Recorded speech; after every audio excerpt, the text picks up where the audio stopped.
Yo, what's up, boys? We're back for another one. I'm your king, the Whiskey King. And this is my Jester. It's Saturday morning. We're about to head upstate. We're hitting a couple distilleries. First stop is Taconic. Then we're going to check out Tuthilltown, which makes the Hudson whiskey. Sunday, we're going to be stopping by our favorite, Hillrock. Stay tuned. It's going to be a fun video. We're going to be vlogging the whole way through, doing some tasting notes, meeting some of the owners. Hit the like button, throw some comments, subscribe on YouTube. We're at Instagram at Whiskey King Reviews. Enjoy.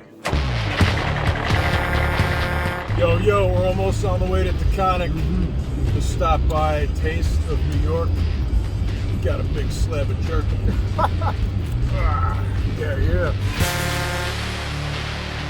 Yo, what's up? We made it at our first stop up in Taconic Distillery. We're going to be going in a minute, doing some tasting. We're going to view the distillery and meet up with the guys inside. They're going to tell us a little bit about it. Stay tuned, there's more to come. Yo, we're getting it. It snowed a couple days before. A lot of farmland over here. Hey boys, so we're here with Jonathan at Taconic Distillery. We're going to go over a brief overview of what they offer, what they're about, and how they do it. So this is Jonathan, that's my Jester, as you know. Why don't you just tell us a little bit about yourself, how you got into it, and what makes you guys unique? Well, pretty much I've been involved in this for about 3.5, 4 years. I've been involved with bottling. In the last 2 years I've been barreling pretty much everything that goes into barrels. So it comes off the still at 155 proof, we proof it down to 125, and from there it goes into barrels. Start with the mash bill, if you're familiar with it, on the bourbon. Maybe we can get into sampling. So the bourbon is 70% corn, 25% rye, 5% malt. The rye is 95% rye and 5% malt. Should be pretty spicy. Yeah. Spicy rye. I already started. And it was good, so I'll start for a little more. So this is the rye? So yeah. Cheers, man. We appreciate you having us here today. To have you guys here. Yeah. Enjoy. Start on the nose, Dad. Let's see what we think.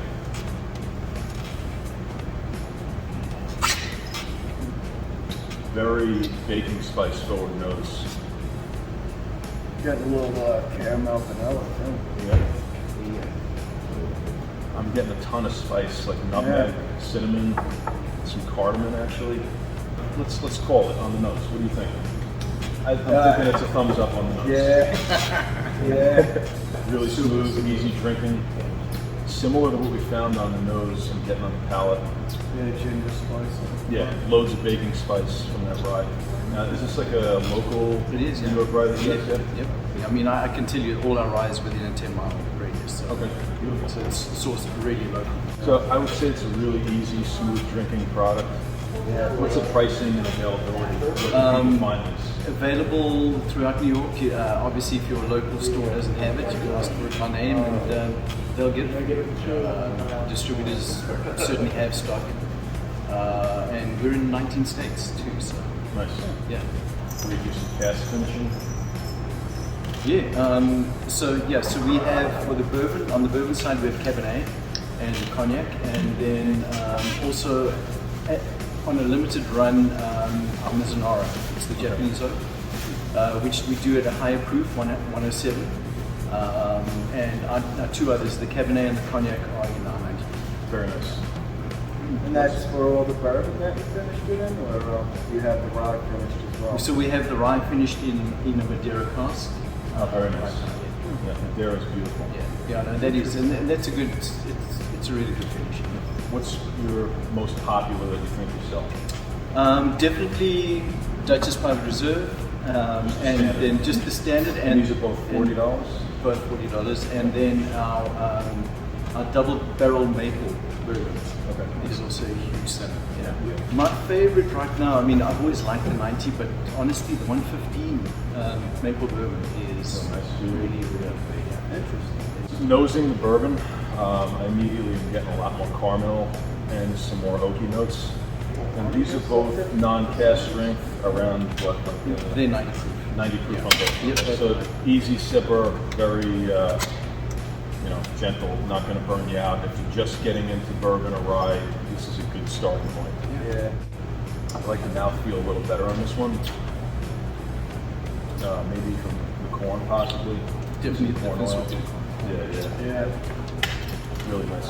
What are you getting on the palate I there? need to revisit it. It's not super complex, but it's classic bourbon style, caramel, vanilla, oak, a little bit of baking spice.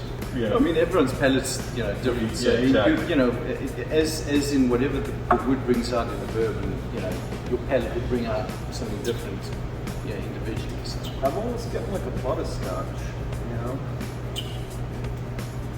Very good. Yeah, it's a nice mouthfeel, easy drinking, Like a vanilla classic butterscotch bourbon. Yeah, like the vanilla Yeah. caramel. with the classic bourbon. Yeah, I mean it's not incredible like banger status, but it's a very good bottle for the price. Yeah, absolutely. And that's also why we have our 115 proof. So Right. if you want to go a little want higher. something a little bit more high octane, yeah, for sure. And still not burny as Right. as other products. Even the 100 proof can really burn, whereas our 115 proof is still smooth. Smooth as ever. Now, is there anything unique about like your aging process? I remember when I was here when I first met you guys, you mentioned a like metal container. Yeah. And is anything you talk about Yeah. that with the barrels as well? So we feel that a lot of our barrels have been in shipping containers. That's been our main rickhouse till we built our 2,250 barrel rickhouse about a year ago. That heat builds up in there, so you get some good movement through the wood, and then of course it's exposed to weather like this too, so you get the contraction, and I think that movement through the wood is More what biometric pressure. what makes all the difference in our booze. And you can even have a look at the color. If you put our bottle next to a 7-year-old or a 10-year-old of a different product, ours is deeper. So I would say that movement through that wood is really what makes the difference. So we're going to finish up here, take you into the barrel room, and tour a little bit more of the distillery. So most rick houses are not temperature controlled. So as you can see, we open that sliding door, and then this is exposed to all the cold. This barrel room now has, I think it holds about 450 barrels. Is there a specific area you guys source your barrels from?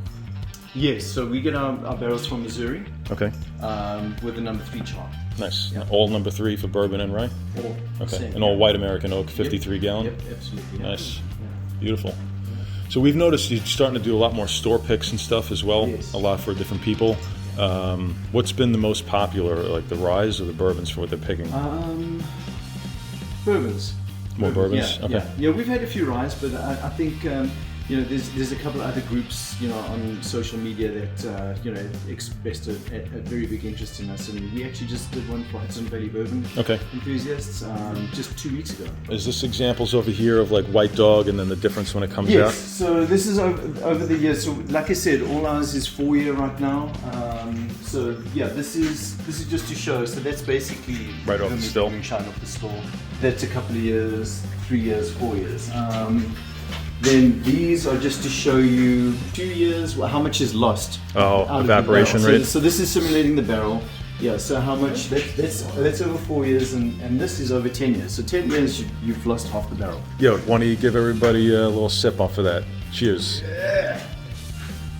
So it looks like that's stainless steel column still? Yes. Okay. Yes, it's one of the largest. In fact, it might be the largest. I stand to correction with that, but one of the largest single column stills in New York. We've got 3 silos outside for the grain silos. They come in. There's our cooker over there. Okay. We've got our 2 fermenters, our beer tank, and runs through the still. Beautiful. What are you thinking, Jester?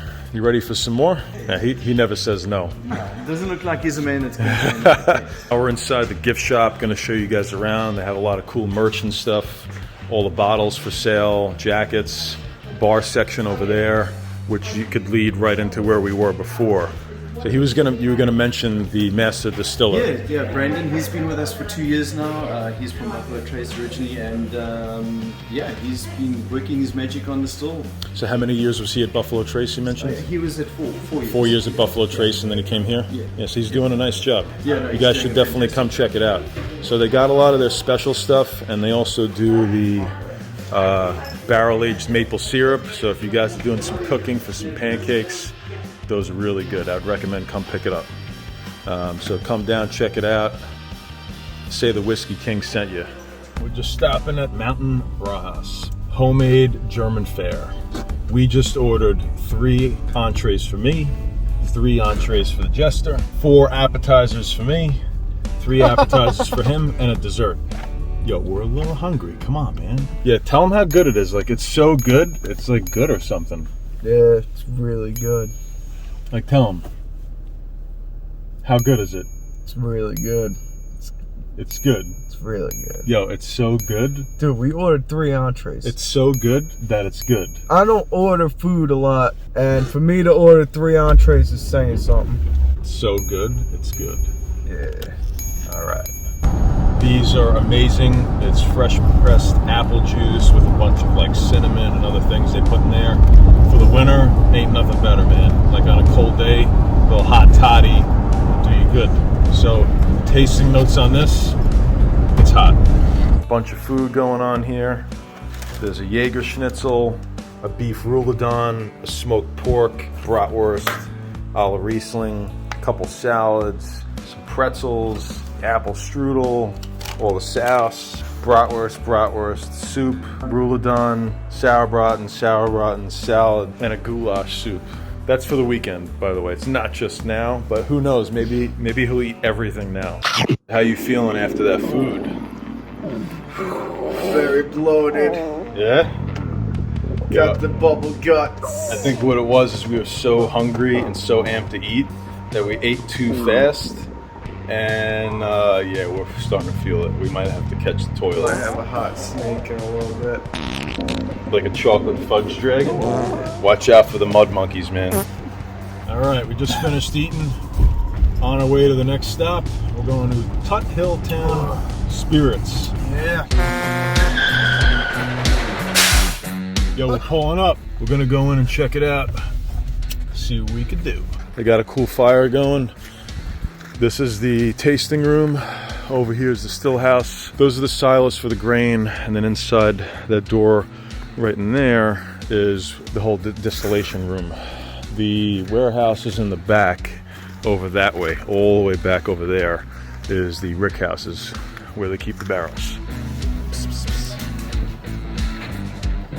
That's a big boy. We're at the Tuthilltown Spirits. They have these little packages where they give you information, what we should find on the nose, the palate, the finish of each particular pour. Got a bottle of water, cool glass, and they also hooked us up with this whole little giveaway. I'm probably just going to gift it to the jester because he looks a little thirsty. Yeah, I'm He's a little thirsty. Yeah, so me and him visited this place a couple times back over the years, and we wanted to come back and do a video for it. A couple things that I noticed about it is they use smaller barrels to age it, some of them like 15 gallons.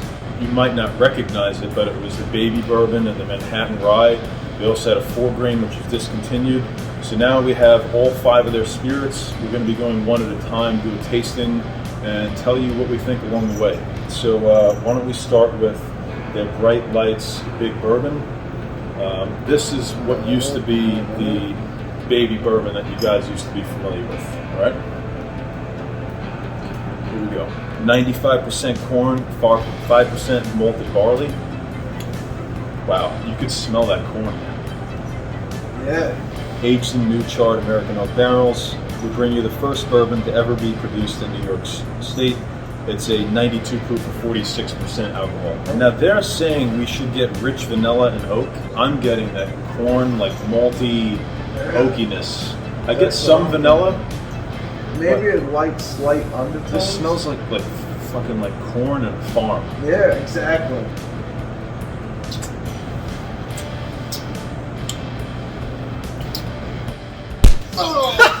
Alright, so I like the nose. It's good. It's good. So for the age of what they're doing, I think it's good. It's not incredibly complex. I do get that corn and oak coming through on the palate, like a raspberry. Overall, it's alright. Finish is medium, palate's medium, nose is medium. You get it at a good price, it's alright.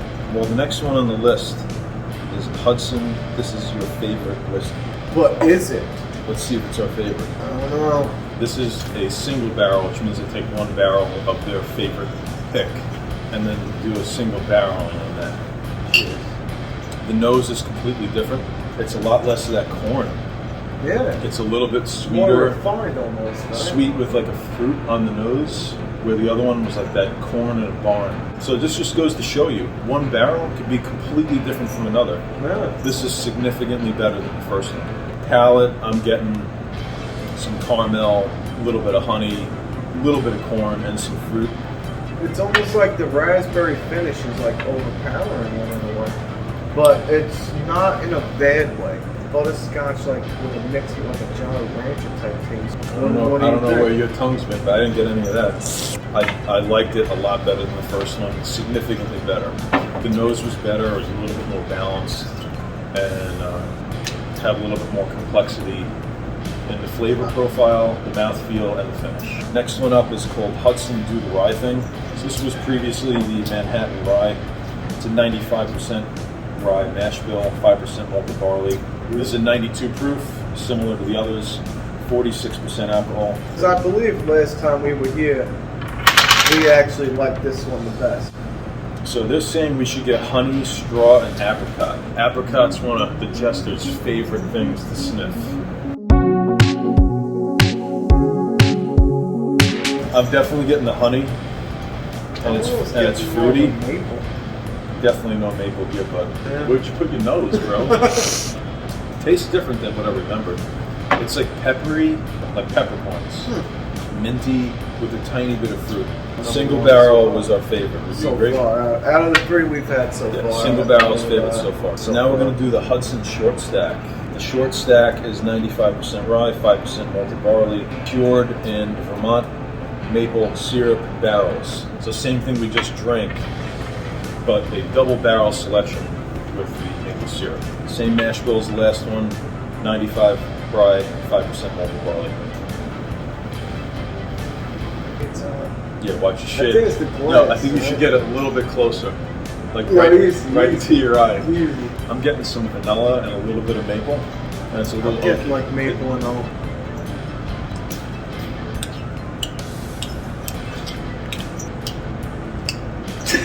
You're right. I think I like the regular rye a little better. It's too sweet, too sugary. And if you have a sweet tooth, you know, you might like it. I'm just not a huge fan of this one. I think I like the regular rye better. So last one we got Hudson Back Room Deal. 95% rye, 5% malted barley. Just like we had with the Hudson Do the Rye Thing, where we sampled it with the maple. This is the same rye, but now double aged, meaning aged in the original oak and then aged in something else. Instead of the maple, it's a peated whiskey. Dude, completely different on this one. Really? Yeah, smoky on the nose. It smells almost like a I like- scotch. Little fruit, a little bit of oak. It almost does taste like a scotch, right? There's a lot of peat in here. There's a lot of that peaty smoke on the back end, I feel. I think the peat lends itself well to the spiciness of the rye. So if you've ever had a scotch and you go for like an Islay where they use peat, it needs to be balanced out with something else because sometimes it can just be overpowered by smoke. I am getting peat with some other stuff, so overall good effort on this. I enjoy it. Yeah, so I would say this is probably my second favorite. I would still say, yeah. The single barrel is the best. So if you're going to come down, it's called This Is Your Favorite Whiskey. A shout out to the staff. Appreciate the master distiller for giving us these free samps and free bottles. We'll be back for more. This is the merch shop. You could come get some of the bottles. All the stuff that we just reviewed is anywhere between 40 and 50 bucks. They have a couple other things here as well. Some chocolates, different gifts for the holidays if you're buying around that time. Bitters, coffee, liqueurs, and different things like that. Come check it out. They got some barrels and nice stuff. Definitely worth a visit. Yo, man, are you done drinking? We're going to the next distillery. Wake up. Come on. You ready? Yeah. All right. Let's go. Ready to keep drinking or what? Do this. All right. Yo, man, come back to the room or something? Yo, why are you walking so slow and shit? Yo, your shoelaces are like not tied. You're right, bro. You got the shit. Yo, come on. spin its own wheel. So we're stopping by Coppersea just to see what's going on. Gonna see if we could get like a bottle or something. Not really sure if anybody's here. Don't know what's going on, but we'll try to figure out and see if we can grab anything. I don't know what's going on, man. What do you think? Is he answering? Nah, I'm not getting anything. All right, let it go to voicemail, see what he says. Yeah, I mean, I think he lives like right there or something, but like, I don't know. There's like nice mountains in the background, a still house. This used to be the old tasting room over there. It's the Jester. Trying to pick up some bottles, but Please check the number and dial I again. don't know, you're not around or something. Which was the bottle that you wanted? Tell him. Fucking sherry cask. Oh no. Your call has been forwarded to an automatic he was voice coming out with message some type of system. Saturn finish. Yeah. Saturn. Tell him you want that one. You know, I'm trying to get like the new Saturn cask. Yeah. Give me a call back. Your You call got the has been number. forwarded to an automatic. Nobody was around at Coppersea. We're on our way up to Hillrock now to hang out with the Hillrock boys and Kathy. So this is the estate where they grow. You can see the house up on the hill. And we're heading to the tasting room. You know, hang out with everybody, have some pours, do an interview. Really looking forward to this. All right, boys, we're at Hillrock. We just got here. It's a little cold out. They gave us some pours to start out with. While we are getting ready for the interview, we're going to take you around and show you the place. It's kind of like a winter wonderland right now. This is the tasting room and distillation area. That's the owner's house up on the field. Say hi to the deer. We're going to go into the malt house, which is right here, and then the building behind it is the rick house. So let's get it going. They have a nice little display here, the bottles with some of the awards they've won. We're gonna head into the still house now. He's in the middle of producing a bourbon. So this is their copper pot still. And you can see the whiskey coming off the still. Yeah, buddy, it's some tasty stuff. This check-in over here is the alcohol coming off to make sure it's good. They burn off all the ethanol and they want to get to what's called the hearts. Behind us is all the fermentation tanks. So this is where they put it to kind of continue on. And then inside over here is where the magic happens. I'm going to take you around the distillery. Next part we're going is the malt house. This is one of the only distilleries in the world that still malts their own whiskey with an ancient technique called floor malt.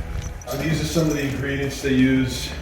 If you look on the floor over here, these are all estate grown, okay, which means that they grow their own ingredients.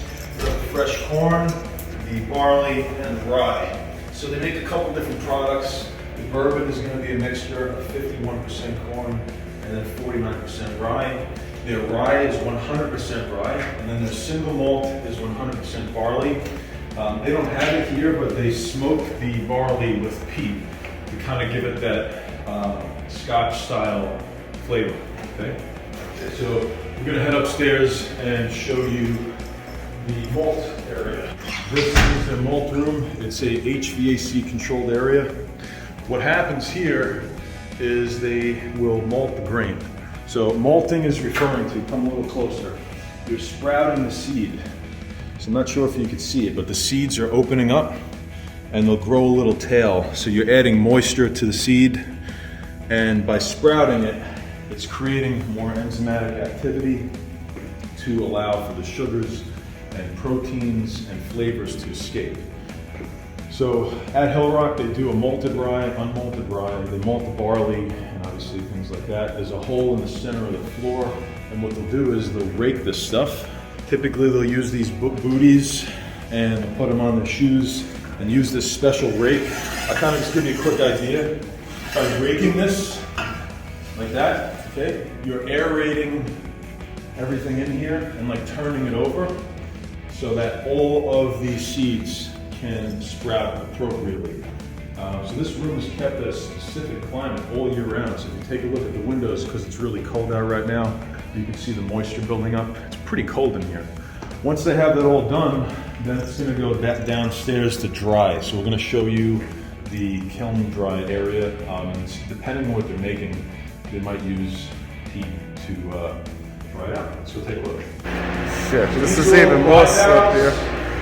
And rye is a double cask. Okay? So a double cask is meaning that they're putting the whiskey into one and then they age it again. And the rye is with smaller barrels. You can tell these aren't as big.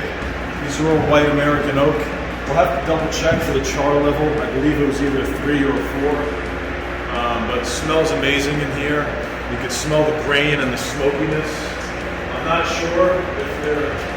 Oh yeah, it's actually on right now. That's why it's a Is little it? loud in here. That's why it's got that fan going? Yeah, we can't tell, but inside this room there's a special door underneath. So they'll smoke the stuff in here and then fan it up. And all the seed is on the floor inside here. So that's how they take the moisture out of the seed and then they'll grind it and then put that into the cooker, which we were at before. So everything here is fully under their control, down to growing the seed. When we first came here and expanded property, that's where they grow all the stuff that you see in those containers, the corn, the barley, and the rye. Their rye here is otherworldly. So now we're going to go check out the rick house. If you remember that biometric pressure, if you go back and watch my Hillrock video, the climates here are very extreme. I know it's cold, I'm a little cold right now, it's probably in the 20s, but these barrels are exposed to the elements all year long. This is an Oloroso sherry cask. All right.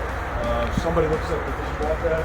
There's a bunch more over here. All right. So they have a lot going on in the rick house right now. We're getting ready for some barrels.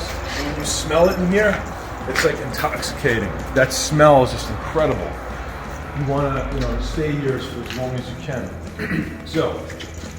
These are all the ryes on the bottom. Some of these are going to be probably for store picks. And then when you see the different colored Hillrock labels there, this is part of their Solera process. So if you go back and watch my Hillrock video where I explain the Solera, it goes through 3 stages. You have youngest, middle, and then there's some more that are the oldest. The oldest now, I've been coming here for about 8 to 9 years. That's how old some of them are. So they're blending the old with the younger to kind of teach them where to go. Then they all mix together and go in one of the Oloroso casks. Back there's a port barrel. They have Madeira. They've done Napa Cab. Here's a Pinot. They've done a lot of different things with a bunch of different types of barrels that they bring in from all over the world to create a truly unique farm-to-glass experience that can't be found anywhere else. It's really bringing that terroir concept where you could truly taste it in the glass. Cheers. All right, boys, so now we're sitting down, me and the jester, and we got all the standard offering flights lined up. The owner's private reserve is like a single barrel cask strength offering. So these are the standard offerings you could find in a lot of liquor stores. So we also have the charcuterie board, which we'll eat with it. So they got a lot of different like bread, apricots. You gotta be careful, he's gonna end up eating them all.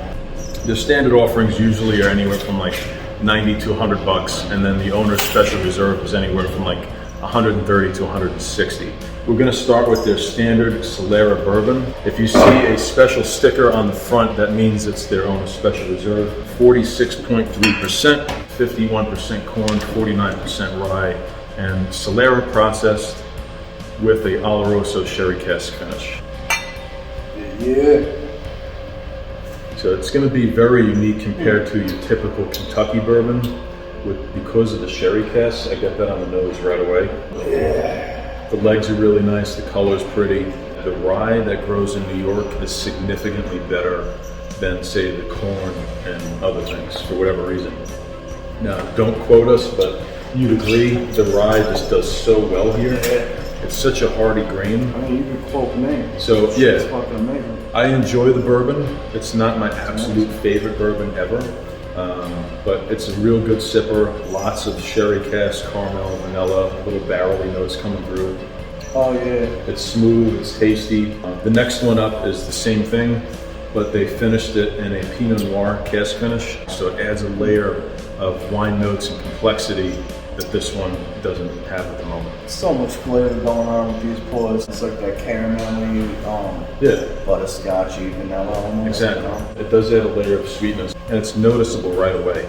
I like the nose better than the standard offering. So that wine finish I'm getting on the back end.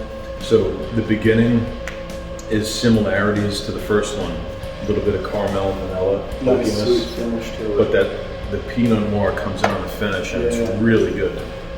In all honesty, I thought this one smelled better, but this one tastes better. I agree. Yeah. There's a little bit more complexity in the nose, but there's more complexity on the palate. Yeah. And the finish is better on this one. All right, let's move to the rye. This is probably my favorite of the whole selection here. So double cast rye, smaller barrels like we showed you, estate grown, 100% rye. Completely different nose. You can smell that, like that rye, the ginger. I get a lot of ginger spice. So good. Tons of fruit notes, spicy baking spice notes. Cheers, man. This nose is very inviting. Yeah, you're gonna want to go down on this. Incredible. The raw gingerbread up front, that caramelly vanilla on the back with the finish. Yeah, just loads of spice notes. Yeah. Good palate, good finish, great pour. Definitely recommend the rye.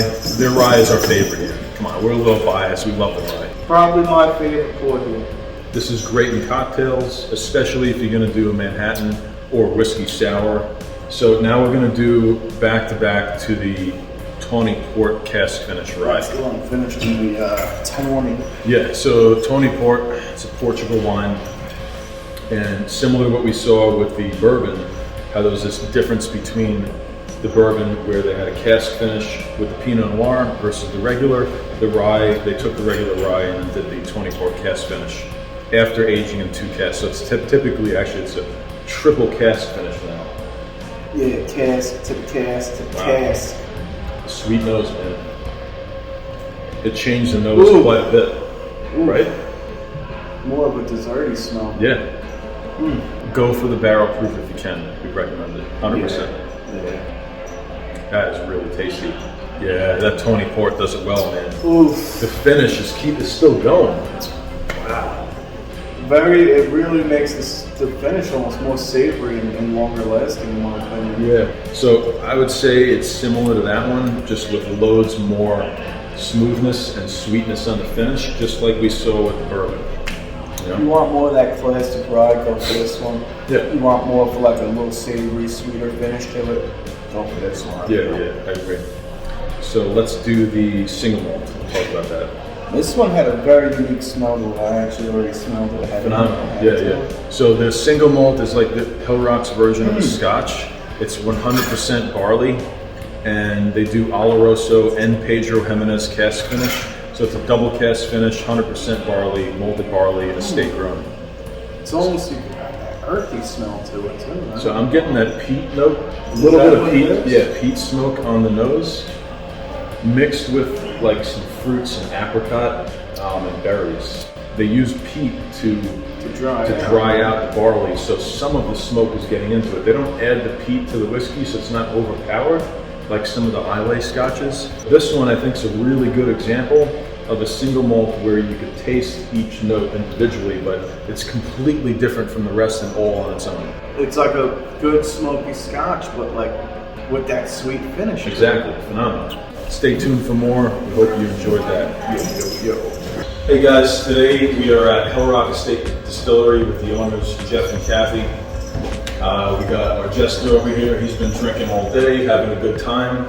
We're drinking the double cask rye, finished in a Tawny Port cask for 69 days. It is literally Christmas in a bottle. It's snowing outside, so it just felt appropriate. Yeah, absolutely. They took some time out of their day and they were kind enough to meet with us today to go over their beautiful estate distillery and what they do here. And me and the jester greatly appreciate the amount of effort and extra money they spend to produce the best product possible. You'll notice on some of the bottles that we have out here, they've won some very prestigious awards. some in Germany, some in San Francisco, some of them recent and on the rise as well. So what I wanted to ask you guys is kind of how you got into it, and what is it that you think makes some of the stuff unique that you can tell the audience about your particular product? Sure. Well, thank you for coming, for starters. Cheers. It's a pleasure to have you. Cheers. Cheers. Well, we started almost a decade ago, and it's like everyone needs to have a crazy hobby.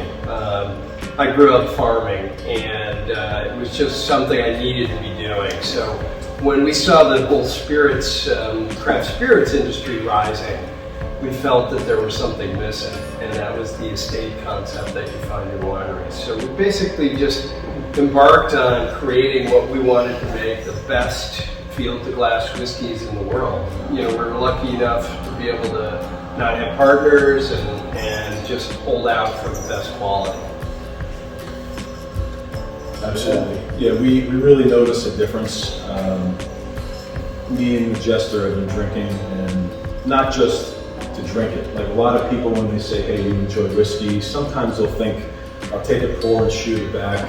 For me, I come home from work and I'll sit on a pour for an hour, 2 hours. And I love it when a pour takes me on a journey. The pours that you guys have really provide that. So we look for 3 different things. The nose, where it's smelling really good to invite you to drink it. Where the palate is bringing you on a journey with a multifaceted, complex flavor and a really long, beautiful finish with more flavors coming out as you continue to drink it.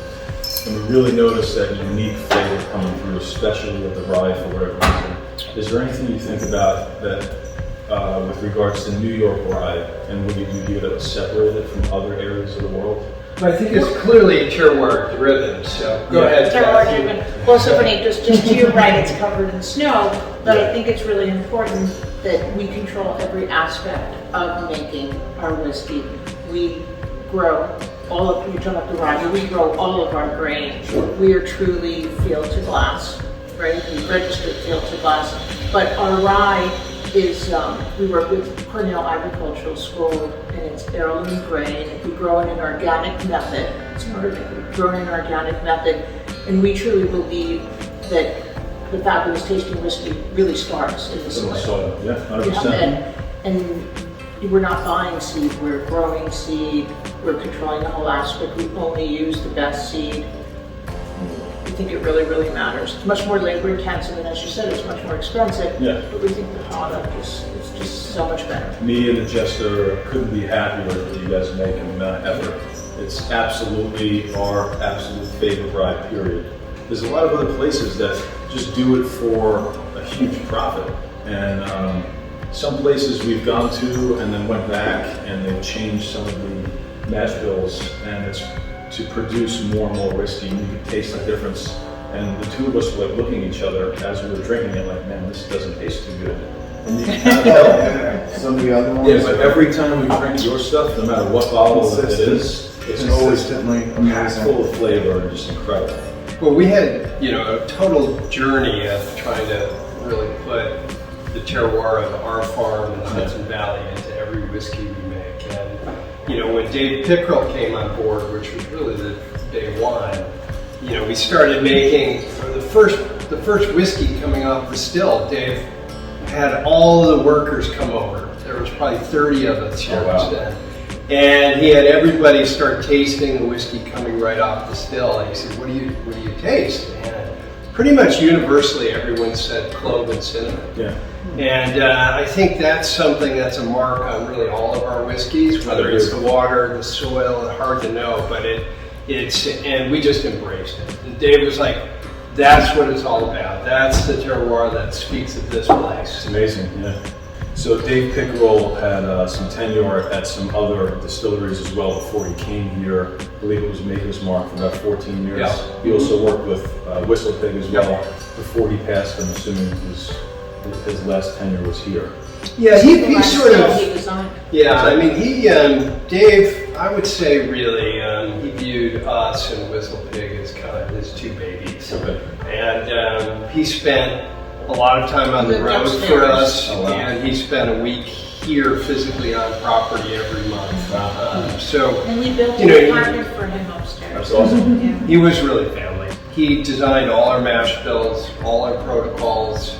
We've continued to hold true to those, and it's really important to Dave a number of the features that we've incorporated. He was really one of the best, most knowledgeable experts on finishing whiskeys and wine casks as well. So when he left Maker's Mark, Jim Beam had just bought them, and they basically said, we won't do any of those experiments. Yeah. And we, of course, said, Dave, we'll do all of them. Come on in. Yeah, So some of the Whistle Pigs as well. Yeah, right. Like, their Boss Hog line we find excellent, especially with the ryes. They've done some incredible experimentation on it, and we appreciate all the stuff you do with the cask finishing, like the Madeiras, the Ports, the Pinots, Pedro Jimenez, all that stuff. It really is. Sauternes. Yeah, incredible depth and flavor to the whiskey. So I want to talk about a little bit about maybe the barrels, like where you source them, char level, stuff like that. Yeah, I mean, that was another thing early on that people don't always understand how important barrels are in making whiskey. So one of the benefits of having Dave on board was that he had direct access to the best barrel makers in the country because they had been working with him at Maker's Mark. And so we use a couple, primarily Calvin Cooperage now. We really love their product.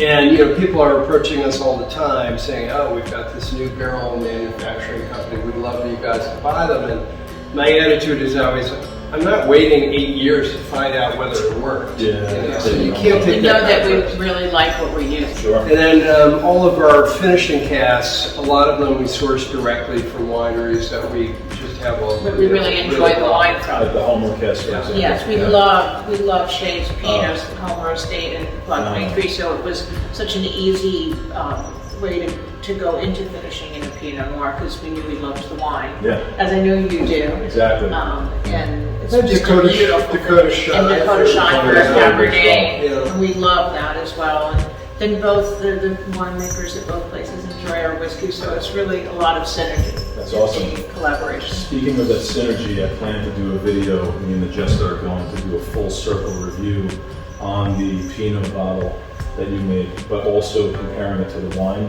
that it came from. Oh, Homer, great. Yeah, yes. so we're going to drink the Homer and then try to pick up what flavors we see in that and how it influenced the bourbon. We'll probably do it back to back, well actually 3 pours. So the wine, the regular bourbon, and then the Pinot, so you can see the difference. That's Yeah, a so beautiful much one right Yes, there. That that- was just that was 288 bottles, and we did it for holiday, and we've been drinking it. Fabulous roast phenomenal. turkeys and tenderloins. Yeah, I had it for Thanksgiving as well. So, talk for a minute about the rye. We use multiple barrels in this for every whiskey we make, which is expensive. It's one of the most expensive components of whiskey making. So, for instance, our rye, the double cask rye, goes first into a 25-gallon number 3 char barrel, and then 2 years later it gets moved to a number 4 char, either a 25 or a 53. And then after that, it might go to a port cask, a Sauternes cask, whichever else. So, they're generally in at least 2 to 3 barrels before they get bottled. It just makes a huge difference. That layering of flavors is really something that we've always been big advocates of, and Dave as well. Just, Dave was a big guy, and he liked big, powerful whiskeys, and so do we. I would 100% agree. Yeah, it really produces a phenomenal end result product, especially on that rye, like with the double cask, and then obviously if you do it again. But same thing with the bourbon, because you're doing the Solera process, plus the Oloroso, and then if you add in an additional barrel, like the Pinot, like this particular bottle here, Just had so much complexity. it's off the charts. Incredible. So that's probably been in, 300 barrels. Yeah. Incredible. Plus, right. Your single malt. A lot of people would think like a Macallan or maybe an Islay Scotch, but this kind of combines both in a way that's very unique because you're kind of getting like a sherry cask Macallan combined with a little bit of an Islay, peaty smokiness, and it's better than both. Yeah. We have we finish it in 2 sherries. Yeah, Pedro and For 14 Oloroso. days in a Pedro Jimenez cask and about a week in an Oloroso. Well, I was early on.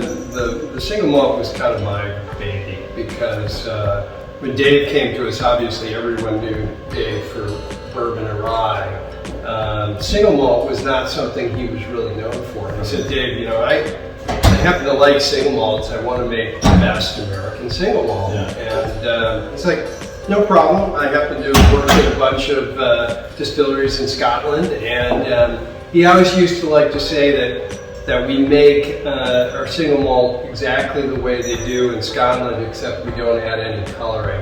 You know, and you know, we're one of the few distilleries in the world that grows all of our barley, floor malted on site. It's incredible. It's about an 18-hour meeting. You know, and we have the advantage here. You know, people think of age a little differently, and in Scotland, they're putting all their whiskeys into basically recoopered used bourbon barrels, and they just sit there for 6 or 8 years before before they get bottled. Ours go through start in American oak, which gives it a powerful start, and then as you said, they end up going through 2 sherry casks before they get bottled as well. It just adds a lot more complexity to it, and frankly, you know, whiskeys tend to get age profile quicker here than they do in Scotland. Oh yeah, the nose on this is incredible. So like I get like fruit notes, that smoky peaty note. Why didn't you just pour it, by the way? This is the same. Well, would you like a little? Yeah. Why not? Thank you. I really appreciate Yeah, it. it's beautiful. I mean, everything they do here, there's so much love in the glass. It's pouring out of the two of them into here, and when you taste it, you'll notice the difference. Jeffrey designed the bottles. Yeah, let's talk about the They're, bottles. they're supposed to be Like a bookshelf. like a bookshelf, but I also, it was really important to me that they slant in a little bit so that a female bartender or a woman like myself could hold them comfortably, even though it's a big, beautiful bottle. And then your side is your barrel number, what, if you have a finish, what the finish was. You can These display them bottles are this way stacked. as Look at all well. those medals. Yeah, look at man. that. Look at those medals. So I really appreciate what you guys do here. Happy holidays. Happy holidays to you. Cheers. Cheers.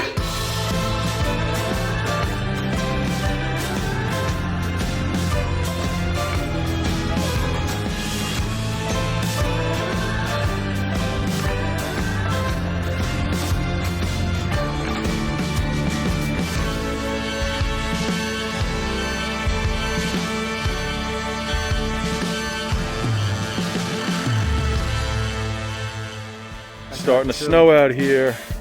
We got our Hillrock masks. Yo, represent. It's time to hit the road. We hope you enjoyed our New York State Upstate tour. Stay tuned for more from your King and Jester.